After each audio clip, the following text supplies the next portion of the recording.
The show focused on delivering beneficial information on everything to do with products and services that can improve your life. This is Experts on Call on AM 650. Nice to be with you. Our phone lines are open, 604-280-0650, 604-280-0650. From out of town, it's 1-877-280-0650. Tony Gioventu is the Executive Director of the Condominium Homeowners Association of British Columbia. I'm Stirling Faux, and our guest tonight, back with us after a long absence, is Wendy Acheson. Wendy is the Registrar of the Homeowner Protection Office, and we were talking earlier, Tony, with Wendy about the 2, 5, 10 warranty program. You said, surprisingly, there aren't as many complaints as one might imagine, but it's the 2 that seems to produce the most, well, shall we say, confusion, or there's some issues on the 2-year parts of the warranty. What do you mean? Well, the first year in the life of a strata corporation is the most difficult. Yep. You have new condo owners who've never lived in a condo. You have new construction that's still underway. You might be in a phased development where it's not all complete yet.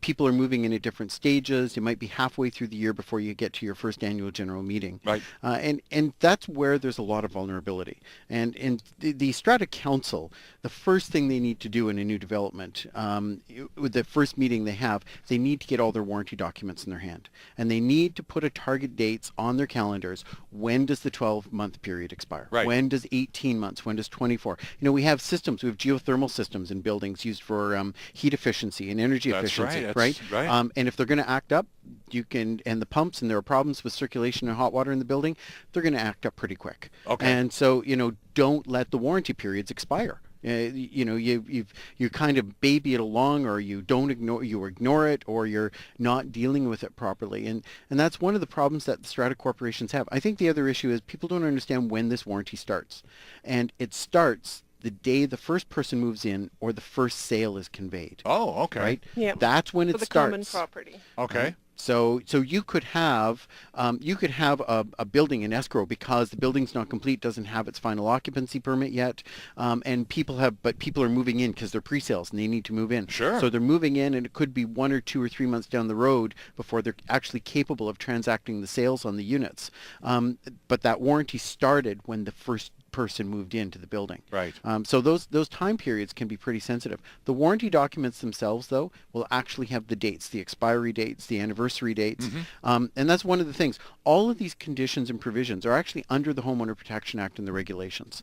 They actually cover the requirement of providing a warranty for of the building to homeowners when they buy a unit, to the strata corporation.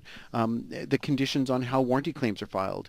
They're not, these aren't random issues. They're part of the legislation. So it's critical for the first strata council to be well informed about the conditions of their warranty. Wendy, at the Homeowner Protection Office, what do you find people calling you and going, oh my gosh, I had no idea. Oh, I'm really in a pickle. What's the biggest problem with new home warranties from the Protection Office perspective?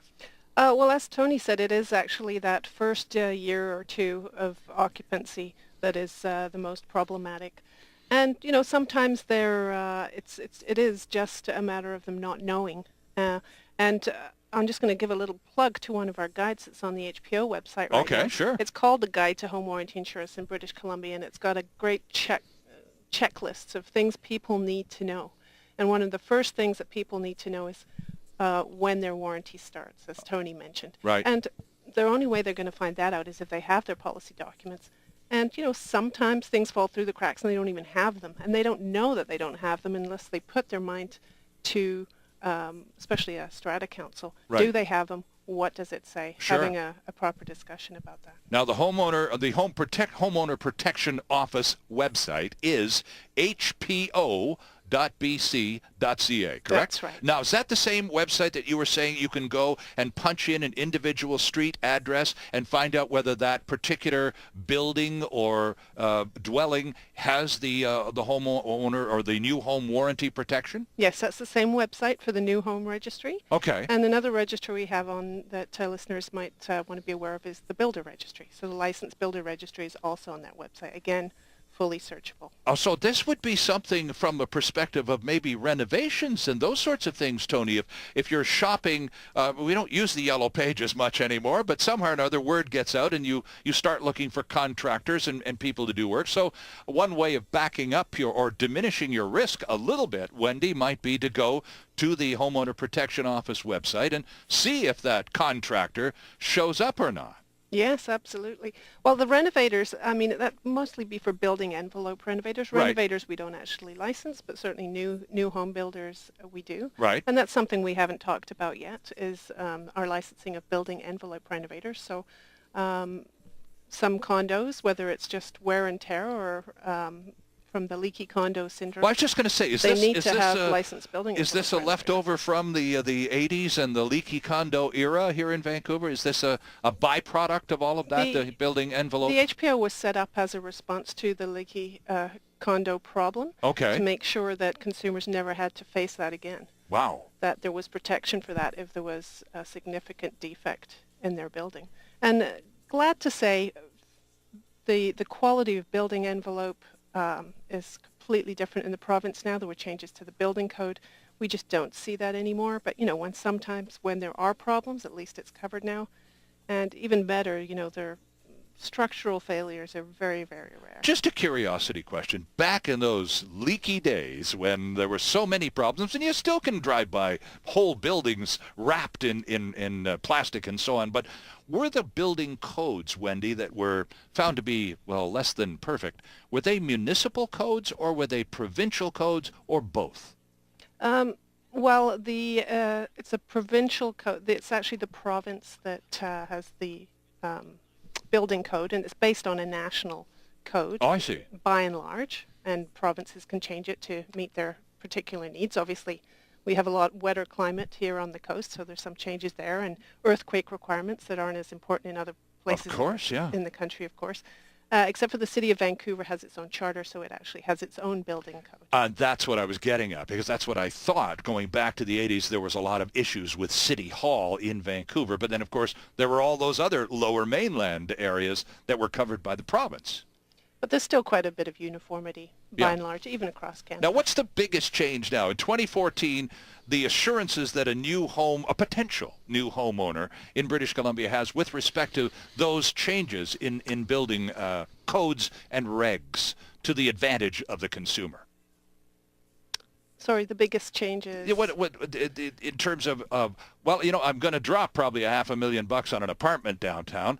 Okay, I've got to be somehow or another able to sleep at nights, knowing you've got that the building envelope for one, right? That was the biggest change. That was it. Okay. And because people didn't want to buy condos in wake of the leaky condo crisis, and now that's completely gone. People are buying them in droves, as you know. Okay. One of the other things is, though, that the province putting in some new energy efficiency requirements, so that homes are more comfortable, more energy efficient. You're just better off built in a better way than they used to be. It's always improving. Right. Okay. Well, again, that's to the advantage of the homeowner and it doesn't matter what your home is. If you got a new home in BC, Tony, you can get the new home. It comes with a new home owner warranty, correct? It's an automatic, isn't it? It is a requirement for building permits that if you're selling and marketing a home, whether it's single-family home, new construction, or you must offer this warranty program. Or multifamily, you have to provide it. There are some within the legislation. There are some exemptions for owner-built homes. So there are some exemptions that exist in the legislation, but even that has to be disclosed anyhow if it's an exemption.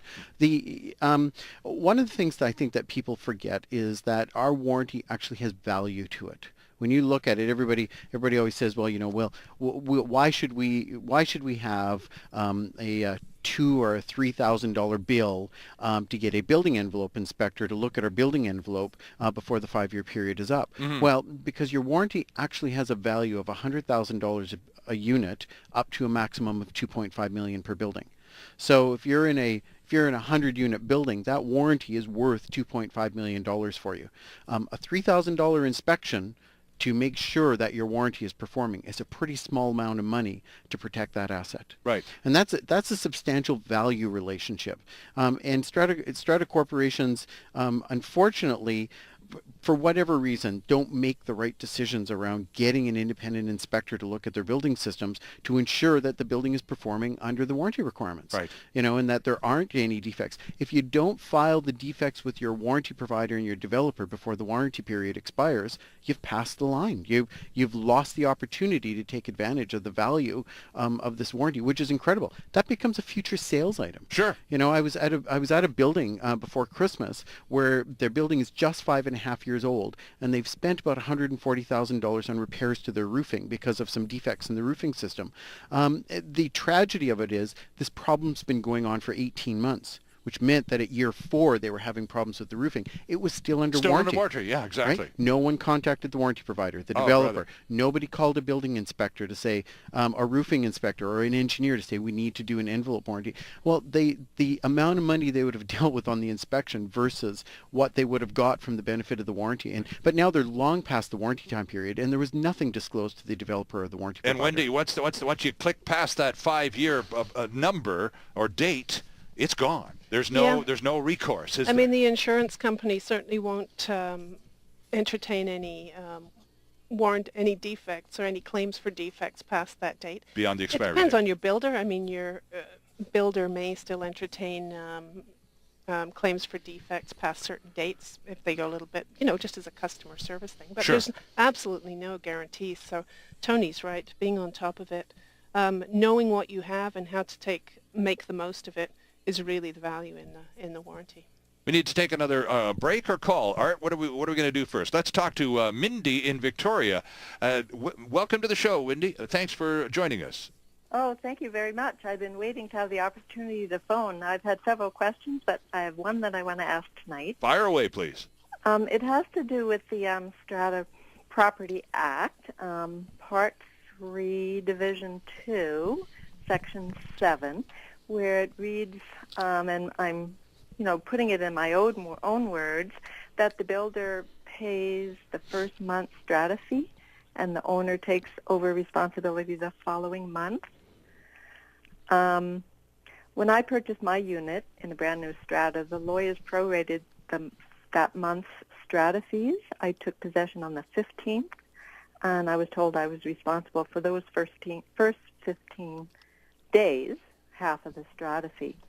And you were under the impression that, wait a second, the builder's supposed to pick up the tab for the first month. That's true. Now, was I misinterpreting? Am I misinterpreting something? It's kind of like reading Sanskrit sometimes, isn't it? It's a complicated piece of legislation. You have to look at it this way. We have a brand new development. A developer has sold units, and in your case, April 15th came along, and the very first unit sold, the strata fees commence on the first of the following month for all units. Oh. Right? So if you came along, if you were after the first conveyance. No, I was the first. You were the You're first person, conveyance. okay. So you were the first purchaser on April 15th. So strata fees effectively start on May 1st. Right. So Right. I shouldn't have been. You So shouldn't have been prorated for the April 15th. So they dinged to you the for an 1st. extra 2 weeks they didn't deserve. That's right. If you're the first purchaser, the Yes. strata fees commence on the first of the month following the first conveyance. Right. So you're correct. That period should not have been something paid for by you. Right. So I was considering, now that the other enough units have been sold that we will have our first AGM, Yes. I actually was going to approach the builder Yes. at that time and Yes. mention that I think the money should be paid back. Don't think. Send them a letter. Quote the legislation and request that the money be refunded back to your account. The other side of this, which is kind of interesting because it ties into new developments and new construction, is the strata fees start on the first of the month after the first conveyance for every strata lot that's been filed. This is something that occurs sometimes, is that people find the only ones paying strata fees are the people who bought the units, and the developer's not paying strata fees for unsold units. The strata fees commence for every strata lot on the first day of the month following the first conveyance. Following it. And the conveyance date, now is that the possession date? Well, that's the date that you physically take ownership. So in the land title registry, the title is transferred from the developer to you. So that's the day the registry changes. Mindy, I'm glad you waited and held on the line to join us because, of course, the upshot of this call and your patience is somebody owes you some money. And Tony is most emphatic that you write a letter and chase that money down because you paid what you didn't need to. So thanks for joining us. And Tony's email, by the way, is he's at CHOA, CHOA.bc.ca, and let him know how that one pans out. Thank you for your call. We need to take a quick break. This is Key Pacific's Talk About Strata on AM 650. Our guest is Wendy Acheson, Registrar of the Homeowner Protection Office, and we're back with more of your calls. Lines are open, 604-280-0650, after this quick timeout. Delivering relevant and beneficial consumer information. This is Experts on Call, and there's more still ahead on AM 650.